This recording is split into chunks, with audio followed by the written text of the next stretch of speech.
Hey there, I'm going to walk you through how to connect your projects that you're using with your students up to GitHub from the comfort of Xcode.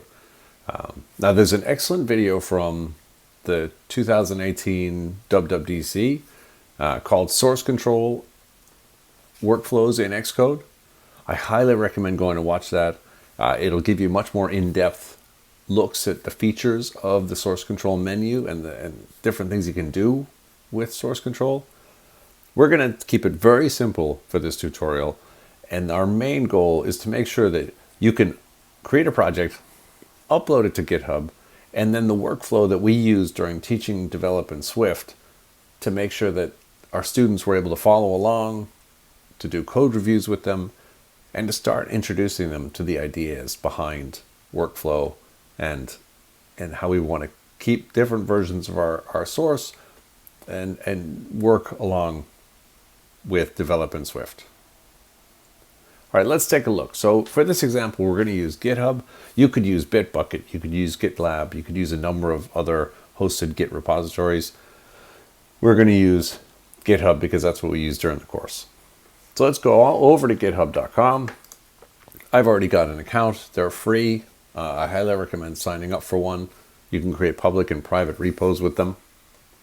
What we're going to do is go off. I've already created my account. I've signed in my little avatar here in the upper right hand corner. I can tap on that and go down to settings. Once I've done that, my goal here is to create a personal access token, which I'm going to need inside Xcode in a second.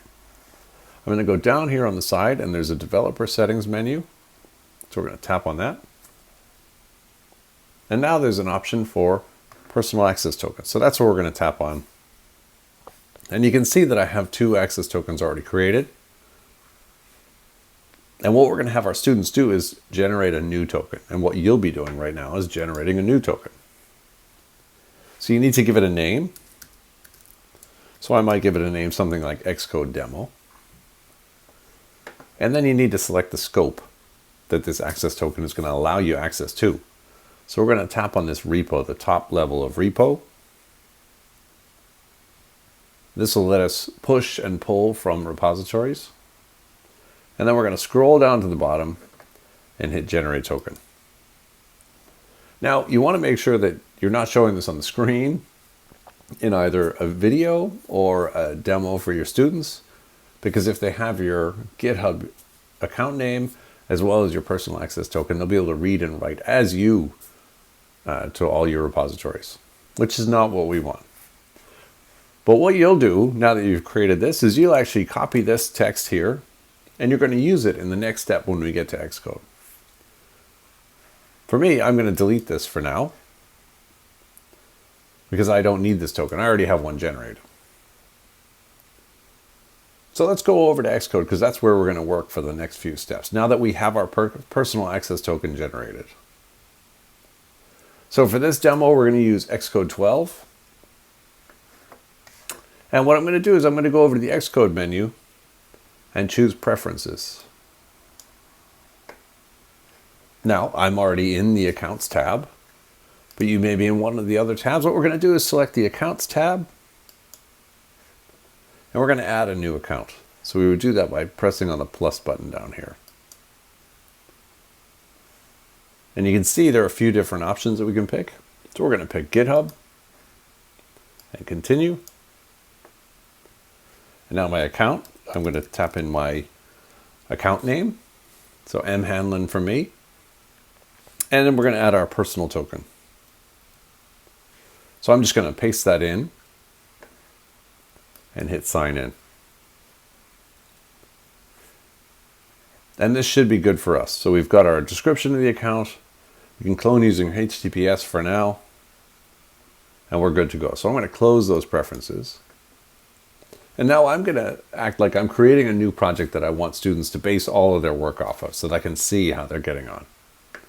So I'm going to go up to File, New, pick Project. I'm going to make it an app like we normally would. Students have walked through this workflow before. So I'm going to call this project name GitHub Demo. You might be demonstrating the rock, paper, scissors app, or bouncy ball, or question bot, or one of the other projects, maybe the light project from Developing Swift Fundamentals. The rest of the stuff we'll just leave as is. We'll use the UI kit app delegate lifecycle. We'll use Swift as our language, and we'll hit next. Now, the most important thing here is to make sure that this create Git repository on my Mac checkbox is checked, because that's what we're going to be using in a second. So we're going to hit create to create our project. I'm going to create it on my desktop. Okay, so now it looks exactly like it has for all the other projects that we've set up. And what we want to do now is we want to access the source control navigator. So usually we start out in the project navigator. This is the navigator pane over here. And here's the project navigator. The next one over is the source control navigator. So I can tap on that. I can see I have another folder. If I expand that, I have some branches, tags, some other things that maybe we're not familiar with yet. That's fine. If we ever get stuck and we want to get back to the project navigator because we want to work with our source code, we would hit Command 1 to go back to the project navigator. And Command 2 will bring us to the source control navigator. So now I have this project locally, but I want to push this up to GitHub so that my students can fork it and go through all the steps in the workflow that we went through in class, and that we'll go through again in a second. So what I'm going to do is I'm going to hold down Control and I'm going to tap on GitHub Demo Main, the very top level in my source control navigator. And I'm going to go down and choose New GitHub Demo Remote. Now this will say new, whatever your project name is, remote. So we're going to tap on that. Now it's going to pick my GitHub account that I already have set up. I'm the owner. I could also choose one of the other, if I belong to another organization, I could choose one of those as the owner. We pick a repository name. So usually it'll be the same name as your project name. Now, if we have many different copies of rock, paper, scissors, we may may want to name this something like RPS dash, and then the name of the class that you're teaching it in. We can give it a brief description about what it's for. So this is for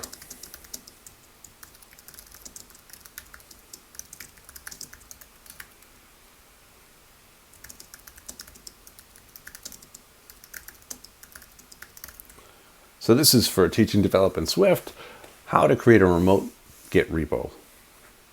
We're going to make it public so anybody can access this repository, and we'll leave the remote name the same as origin there.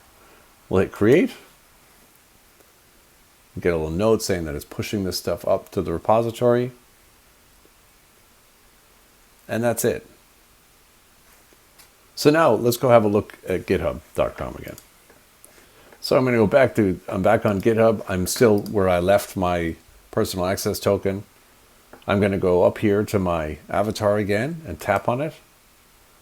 And I'm going to go down to your repositories. So I can see that I have a new project here called GitHub Demo.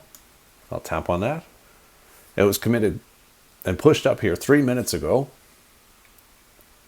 And this is my new empty project. So far, so good. Now, the workflow that we used in class was we had our students fork the repository. So basically create a copy of our repository in their own GitHub page. And then they worked on that. And once they were done with their changes, they uploaded them to their own copy and then created a pull request. So let's go through those steps nice and easy, one by one. So what I'm going to do is I'm actually going to go over here to the fork button. So I would send students to this URL, github.com/my account name /GitHub demo. And they would go up and hit this fork button. And it's going to ask them, where do you want to fork it? Now, since it's my personal repository, it's asking me if I want to fork it to one of my other organizations. So I'll fork it to the Code Hub. It'll take a few seconds to copy all that stuff over. And now I have my own copy. So your students are up to date. They've copied this over to their own GitHub account. And now what they're going to do is they're going to go up here, and you can see that it says github.com/thecodehub/GitHub demo. So I'm actually going to copy that because we're going to need that. And you can see here that it says the Code Hub GitHub demo forked from the original. So it's basically just created a copy for me. So now to use this copy, I'm going to go back to Xcode. I'm going to close the original because I don't need that just now. And I'm going to go up to the source control menu, and I'm going to hit clone. Now those exact set of steps that we did earlier, where we created an account and we used the personal access token, your students should go through that same set of steps. They'll need that when they go to perform the step where they upload their code changes to github.com. So when I hit clone, it's going to bring up this window here, and I can just paste in that URL that I just copied. So github.com/thecodehub/GitHub demo, and I can hit clone. And it's asking me where do I want to save this. I'm going to save this as on the desktop as GitHub demo /student. So hit clone. Excellent. So this is my own copy. Plain Jane, just as before. I could go, I'll add a function in here. One of my favorites, I'll add my say hello function, and I'll just have it print. So that's the main change, and the only change, in fact, that I'm going to make to this project. So say this is the rock, paper, scissors project. We've gone and added all of the other stuff that we're supposed to add. We've added our game logic, our new files, our sign enumeration file. And we're ready to go. We're ready to upload this back up to GitHub. I've completed my assignment.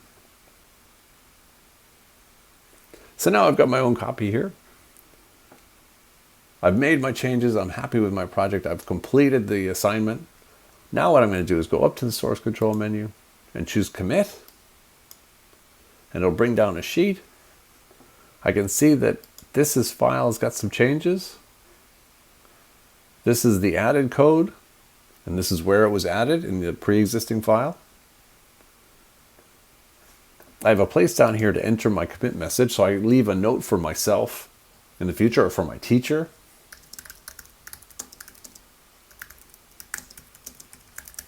So I can just make a note that I completed the project as assigned. And I'm going to check this box to say push to remote. And I can leave this as origin main. That's my only option anyway. So this is the file that's going to get saved with this message saying I completed the project as assigned. I might leave a note to say what else I have to do if there's other things that I didn't complete. And then when I push to remote, that's all going to get pushed up to github.com. So let's do that. Let's commit one file and push. There it goes. It goes off over the wire. And now if we go back to github.com, we can see that nothing's happened yet. So let's reload this page.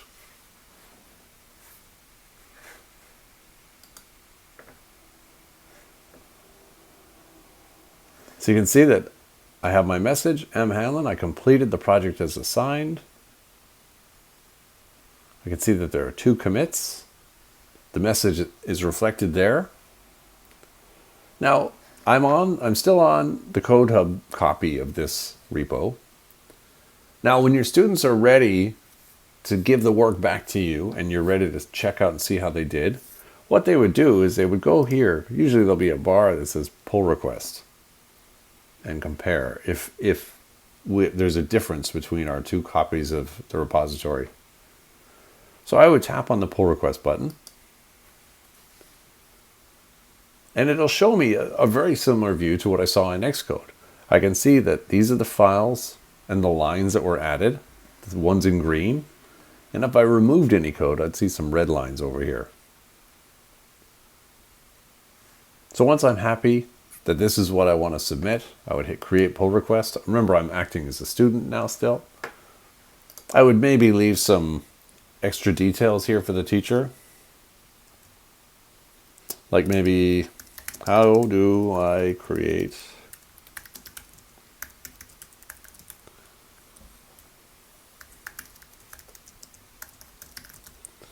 I might leave a note saying, I'm not sure, I didn't understand this part of the lesson. Otherwise, I'm done. I've finished the project. So now at this stage, I'm going to create the pull request. I want to make sure that it's pointing back to the original. So this might be your copy of the repository. We only have one branch in this particular scenario. And you want to make sure that the head repository is their own copy. And then you would hit create pull request. You'll see that it'll generate this page. I'm actually now back on the original, mhamlin/GitHub demo. And I have these tabs up here. I can see the commits that were made to make up this pull request. So if I had had multiple changes that I committed and then pushed, I would see those here. And if I tap on the Files Changed tab, this is a great place to walk through with your student and say, okay, well, tell me about this function that you added. Okay, is this going to compile? Did you spell func right? For starters. Okay, your function looks pretty well formed. We print hello world. Is that going to be that useful to someone using your app? Maybe not. So this is a great place to sit down and review the code with your students. Make sure that they've gotten all the points that you're supposed to get across during that lesson. And it also simulates the flow that they would have as professional developers trying to get changes into the main product. So that's a quick demo of how you would use Xcode, how you would set it up from the very start. You'd create your project. You'd create a new remote from the source control navigator. And then the workflow you'd go through with your students, much like we did in our Teaching Develop in Swift Online class, where they fork the repo, basically create a copy of it, then clone their own copy down to their machine where they can do work on it, and then push it back up so that we can finally see the changes that they actually made. I hope this helped. I hope having these steps laid out for you helps a little bit. And I can't wait to see you in a future Develop in Swift class.